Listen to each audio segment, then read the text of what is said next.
নিয়ে এলাম আপনাদের জন্য আরেকটা নতুন মজাদার রেসিপি, ডিম ভুনা রেসিপি। তো ডিমের রেসিপি অনেকেই অনেকভাবে দিয়ে থাকেন। প্রত্যেকটা ডিমের রেসিপি কিন্তু মজার হয়ে থাকে, রান্না হোক বা পোস্ট হোক, যাই হোক ডিম সবারই খুবই পছন্দের। তো একটু অন্যরকম করলে, একটু ভিন্ন স্বাদের করলে কিন্তু ওই জিনিসটা খুবই মজার হয়, রেসিপিটা অনেক দেখতে লোভনীয় হয়ে থাকে। তো আজকে আমি ডিমের রেসিপি নিয়ে এসেছি আপনাদের জন্য। আসসালামু আলাইকুম ভিউয়ার্স, কেমন আছেন সবাই? তো আমি আজকে ডিমগুলোকে 4টা ডিম নিয়েছি, এখানে পেঁয়াজ মরিচ লবণ দিয়ে ভালো করে ঘুটে নিয়েছি। তারপরে চিতই পিঠার সাজের মধ্যে ডিমগুলোকে ভেজে নিয়েছি। তো এখানে আমি উল্টে দিচ্ছি, এক সাইড হয়ে গেছে, তো আরেক সাইডে আমি উল্টে দিয়ে দিলাম। প্রথমে ডিমগুলোকে এভাবেই আমি ভেজে নিয়েছি সাজের মধ্যে, চিতই পিঠার সাজে। তো এখন আমি এটাকে ভুনা করব। কড়াইয়ের মধ্যে তেল দিয়ে দিলাম, তেলটা গরম হলে পেঁয়াজ দিয়ে দিলাম।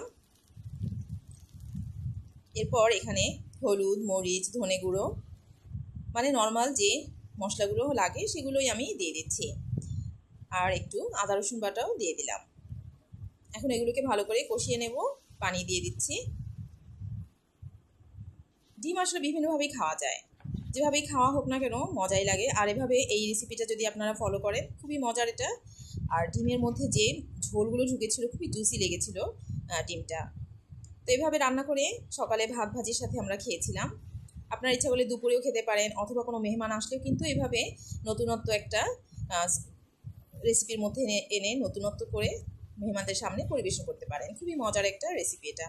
আর এটা আমি একটা টমেটো দিয়ে দিয়েছি, আমার ডিপ ফ্রিজে রেখে দিয়েছিলাম। টমেটোগুলো কিন্তু খুবই উপকারে এসেছে আমার ডিপ ফ্রিজে রাখাতে। যখন তখন বের করে আমি টমেটোটা তরকারির মধ্যে দিয়ে দিলাম, পরে সিদ্ধ হয়ে গেলে ব্যাস ভেঙে দিয়ে দিলাম।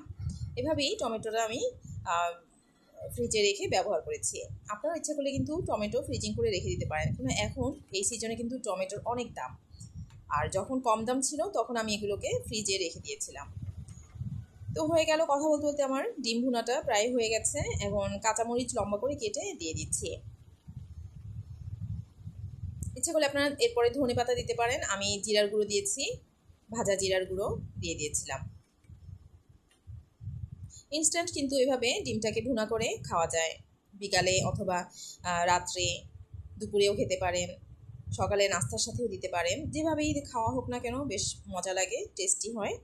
তো এখন জিরার গুঁড়াটা আমি দিয়ে দিচ্ছি। আমার ডিম ভুনাটা হয়ে গেছে। ভিউয়ার্স, আপনাদের কেমন লেগেছে আমার ডিম ভুনা অবশ্যই কমেন্টে জানাবেন। সবাই ভালো থাকবেন, সুস্থ থাকবেন, আর ভালো ভালো খাবার খাওয়ার চেষ্টা করবেন। যদিও আমরা কেউ খারাপ খাবার খাই না, তারপরও আমাদের রিজিকে আল্লাহ যা রেখেছেন আমরা তাই খাবো ইনশাল্লাহ। সবার সুস্বাস্থ্য কামনা করে এখানেই বিদায় নিচ্ছি। আল্লাহ হাফেজ।